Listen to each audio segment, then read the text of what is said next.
はい、どうもこんにちは。ロイヤルブルーコーヒーのバリスタトヨです。本日はハンドドリップの入れ方についてお話ししていきたいと思うんですけども、ハンドドリップ、ドリッパーによっても入れ方は違うんですけども、通常の円錐型のハンドドリップの入れ方について、ロイヤルブルーコーヒーがいつも使っているレシピをご紹介していきたいんですけども、まずはコツをこだわりた入れ方っていうのと、あともし器具が足りないような人、例えば温度付きケトルがないとかスケールは使わないよっていう方にも使えるようなコツなんかを説明できたらなと思っておりますので、ぜひ参考にしてみてください。はい、それではね、まずコツを先にお伝えするんですけども、2つのルールを覚えてください。2倍と50。まずはですね、2倍っていうのは何が2倍かというと、蒸らしの量ですね。豆のグラム数の倍の量を入れる。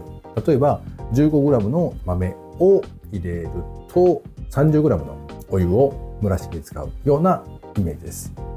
ただこれはあくまで目安なので、蒸らしは全体的に濡らすことが目的なので、少し多くなってもそれは全然大丈夫です。で、50なんですけども、15g の豆を使った時に230までお湯を入れたいんですよ。それはなぜかというと、1対15の比率、抽出比率にしたいからです。で、15g の入れた時に 30g のお湯を入れます。で、残り200なので、それを50、50、50、50と4回に分けて入れるというようなイメージですね。なので 15g の場合ですけどね、倍と50というルールを覚えていってください。それ以外であれば1対15の比率で覚えていって、計算してください。その表も作っておきますので、例えば 20g だったらどれぐらいまで入れるとか、30g だとどれぐらい入れるみたいな感じの表も作っておきますので、一緒に参考していってください。はい、それではね、まず実際に入れてる様子をご覧になってください。はい、それでは実際にハンドドリップを入れていきたいと思います。まずは僕の場合はスケール用意してます。スケールのない方はね、移し替えるか必要な分だけのお湯を準備してください。で、サーバーですね。サーバーはね、入れる量よりもちょっと大きめのサイズを選んでください。大体このサイズが300ぐらいまで入れるようにしてます。で、本日のドリッパーはこちらの加藤さんのドリッパーを使っていきましょう。はい。ではね、ケニアリリーのアサリを 15g で、じゃあお湯引いていきます。これ分かりづらいかもしれないんですけど、グラニュー糖ぐらいなイメージで考えてください。紙フィルター、この接着されているところを折り曲げて取ります。で、さらにここもしっかりと折り曲げるとよりフィットしやすくなります。ではね、はい、実際に入れていきます。はい。で、まずはですね、真ん中にゆっくりと注ぎます。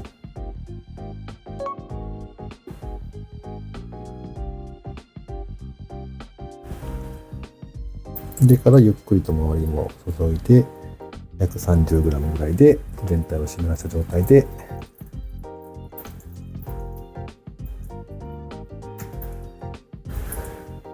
この時にちょっとこう下に取れるんですけども、下にちょっと落ちたぐらいがちょうどいいかなと思ってます。はい、30秒経ちました。80まで出てきます。この時もね、真ん中に入れてからちょっと軽く周りに入れるというようなイメージですね。はい、80です。で、55秒のタイミングでもう50入れていきます。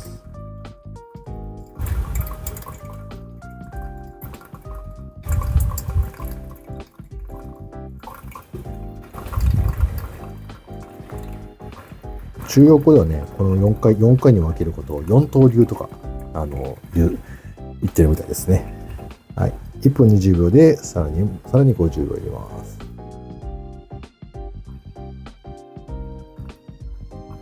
で、180ですね。はい。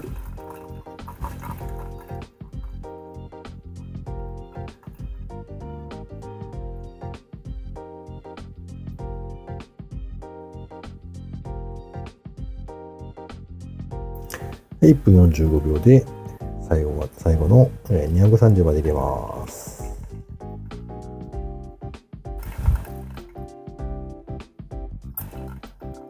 はい。これで落ちきるのを待てば完成です。はい、だいたいね、2分30秒ぐらい、効き目によって変わってくると思うんですけども、だいたい落ちたかな。はい。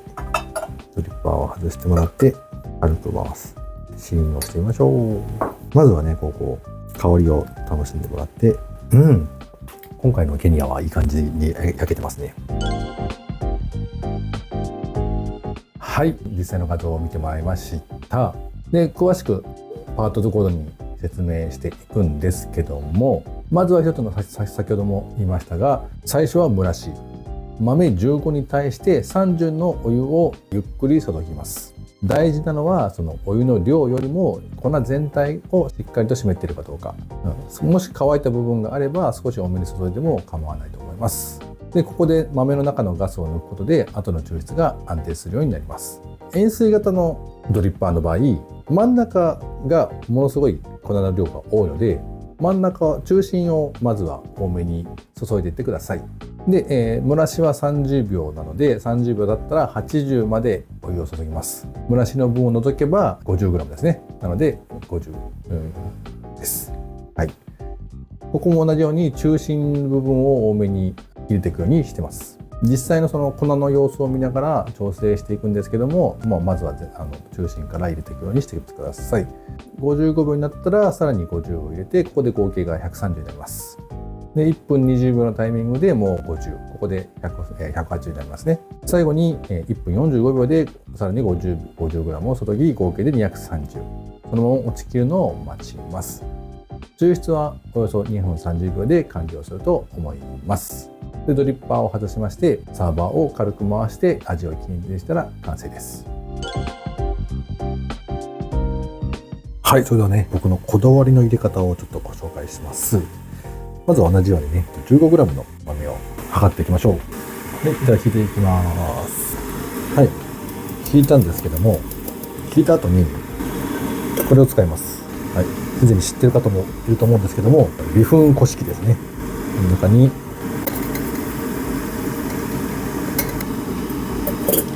シャカシャカします。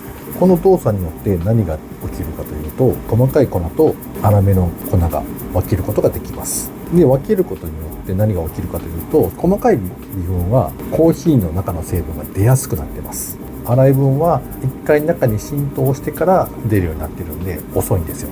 抽出速度が違うので、それを分けることによって味の出を一定にさせるようなイメージですね。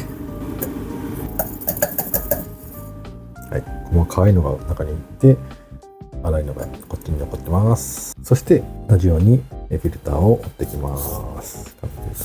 接着部分を折って広げた状態で折ります。ここも折り目をしっかりとつけて、はい、入れます。でここで粉を入れる前にペーパーリンスをします。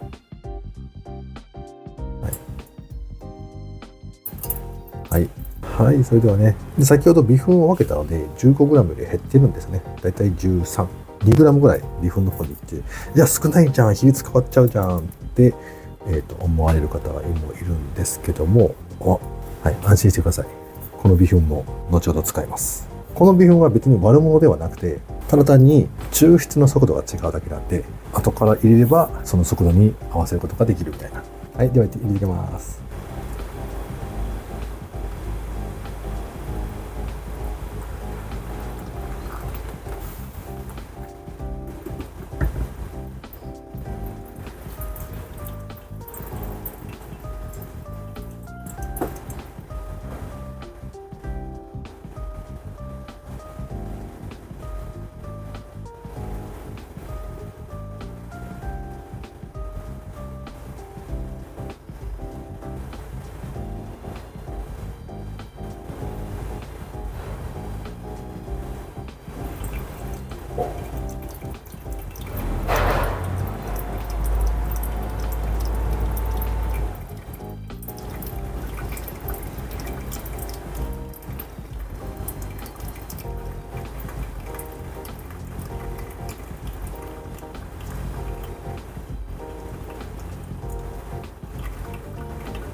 130の時にこの微粉を入れていきたいと思います。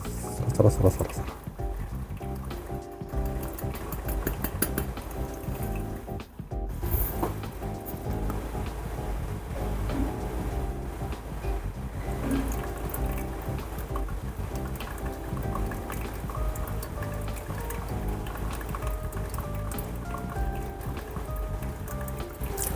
微粉もそのコーヒーなんで味はしっかりと出るんですよ。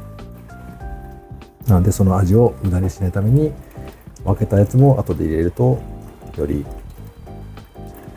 美味しくなるんじゃないかなと思ってます。はい。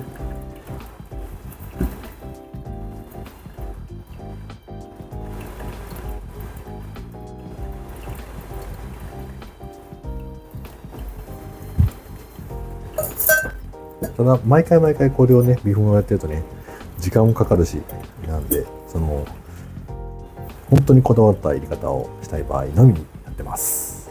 はい。ペーパーリンスは毎回やってますね。特に手間がかかるわけではないので。はい。だいたい2分30秒ぐらいで落ちきると思うので、はい。はい。ほら、透き通ってる見えるこの感じがね。浅入りって感じでいいっすよね。ほんの少しの違いかもしれないけども、その雑味、例えば紙フィルターの匂いであったりとか、そういった邪魔するものが減ってるイメージなんで、いやこれやっぱり美味しい。こだわって入れるととても美味しくなってますね。たまにはね、ちょっといい豆を買った時ぐらいはこだわった入れ方をしてみるといいかもしれません。で、さらに美味しくするための工夫を2点ほどご紹介します。まずはペーパーリンス、お湯でフィルターを濡らして紙の匂いを取ると同時にサーバーやドリッパーを温めることができます。もう一つは微粉を分ける。ひいた粉は結構微粉というその細かい粉が入っている場合があるので、それを取り除くことで雑味を抑えてクリアな仕上がりになりやすいです。スケールがない人、何グラム入れたかわからないっていう風になるんですけども、それの場合はあらかじめ必要な量だけお湯に入れておくと、入れて沸かすと注ぎ終わるまで注げば完成量っていうのが分かりますので、必要な量だけを沸かすようにしてください。で、温度計がない場合、それも心配しません。実際に検証してみるんですけども、沸騰直後は100度、2分置くと92から95度、3分ぐらいでだいたい90度ぐらいまで落ち着くとは思います。一度他のサーバーに入れ替えると、だいたい入れる量にもよりますけども、5度から10度は下がると思うので、それも一度検証してみましょう。時間や差し替えをすることで温度調整も温度計がなくても適温に近づけることができます。ちょっと一回検証してみましょうか。はい、検証に入ります。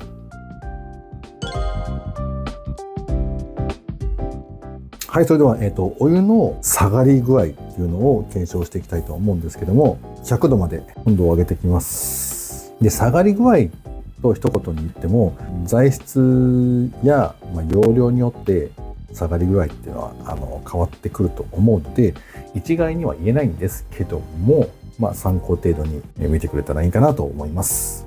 はい、100度になりました。ではね、蓋を開けた状態で、じゃあ、スタートしてもらおうか。蓋を開けたらどれぐらいで冷めるのか。でもちろんその室温によっても下がり具合っていうのはだいぶ変わってくるので、本当に参考程度にしかなんないかもしれませんけども、ちなみに、ここの今の気温は多分24度ぐらいですかね。はい、2分経ちました。こちらではね96ってなってるんですけども、ちょっと混ぜてみてみると 95.2 ですね。はい、95.2 ですね。2分で95。あとちょっとですね、3分ぐらいで結構いい感じの温度になるかもしれないですね。はい、3分きました。はい、ここでちょっと軽く混ぜてあげて、92.7 ですね。92.7 はね、もう十分入れてもいい温度ですので、ここで入れても3分で入れてもらっても大丈夫です。お湯を入れる温度なんですけども、浅入りと深入りでも温度帯って結構変わってくるというか、僕の場合ですけども、深入りはちょっと温度低めで、浅入りは温度高めにする場合が多いんですけども、言ってる間にもう3、4分経ちましたね。4分きましたね。はい。ちょっと混ぜてあげて。はい。4分後は 90.5 ですね。はい、90.5。豆の個性が強いものは温度を低めにしたりとか、で浅入りすぎる場合もちょっと低めにしたりとか、なんかいろいろ調整したりとかするんですけども、はい、5分経ちました。ちょっと軽く混ぜてあげて測ってみます。はい、88.8 ですね。フィーバーですね。コーヒーを飲むのに一番適した温度っていうのが85度と言われてまして、でその85度にちなんだ85度 C という、コーヒーカフェが台湾にあります。入れる温度というよりかは飲む時の温度らしいですね。だから88から92度でコーヒーを入れると出てきたコーヒーがだいたい85度ぐらいになるんじゃないかなと思っております。はい、7分経ちました。軽く混ぜてあげて、はい、ちょうど85度ですかね。7分で85。はい、そんな感じでね。あんまり7分までいくとちょっと温度が低く、6分7分はちょっと温度が低めで5分ぐらいまでにしておきましょうかね。はい、蓋系のやつはここで一旦終了させてもらいますけども、はい、次はね、こちらの容器に入れ替えた時の温度の変化を見ていきたいと思います。これね、結構優秀で、中に見えますかね。中にこの容量が書いてあるんで、今回はどうしようかな。480、はい、沸騰しました。480gで、入れた時の温度変化を見ていきましょう。だいたい8割ぐらいね、満タンに入れた時、はい、どれぐらいの温度下がってるかっていうのを見ていきたいと思います。だいたい 94.4 なんで、5度ぐらいは下がりますね。5度ぐらい下がるんで、そしたら次は300。はい、ちょっとね、冷やしておきました。1杯分入れるんで、だから300ぐらいだと思うんで、300ぐらいまで入れた時の、どれかな、眠りがついてると楽ですね。これいいっすね。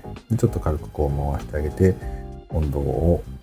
熱伝導をしてもらえると、はい、やってみましょう。はい、90度ぐらいまで下がりましたね。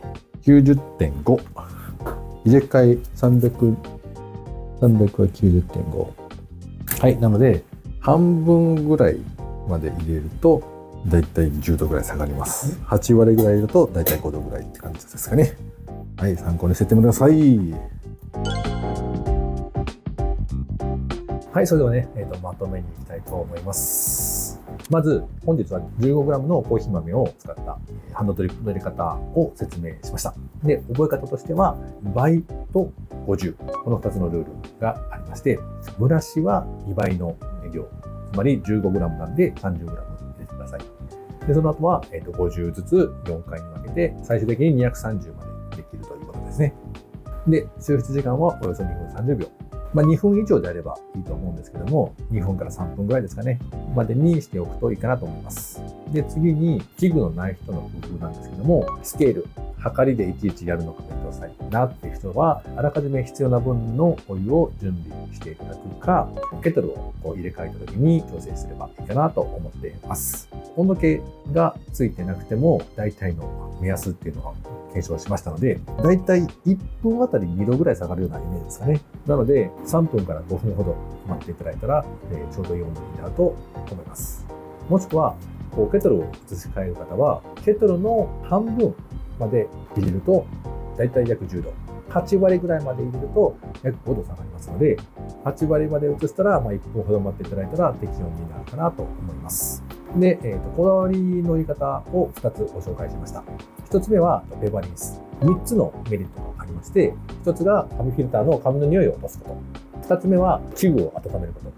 あらかじめ温めておくと抽出に影響が少なくなります。3つ目はフィルターをドリッパーにきちんと密着させることでより安定した抽出がすることができます。2つ目のこだわりポイントなんですけども、微粉を分ける。砕いた時に発生する微粉と通常のというか、粗めのコーヒーの粉の抽出速度が違うので、分けることによって速度を合わせるというか、帳尻を合わせるようになっていますね。なので、より味が安定するようになります。で、微粉も同じコーヒーの粉なので、捨てずにそのまま使うことでもったいなくなく、さらに美味しく仕上げることができると思っています。最後に、こだわった言い方というのは、みんながみんな毎日毎日やられることではないと思うんですけども、ちょっといい豆を買った時、もしくは気分がいい時とか、こんなこだわりの入れ方をすることで、一つの楽しみになったりとか、やっぱりいつもの味が違うなっていうふうに感じることができるかもしれません。あなたに合ったコーヒーライフが見つかりますように、今後もいろんな情報を発信していきたいと思います。本日はご視聴ありがとうございました。ではまた。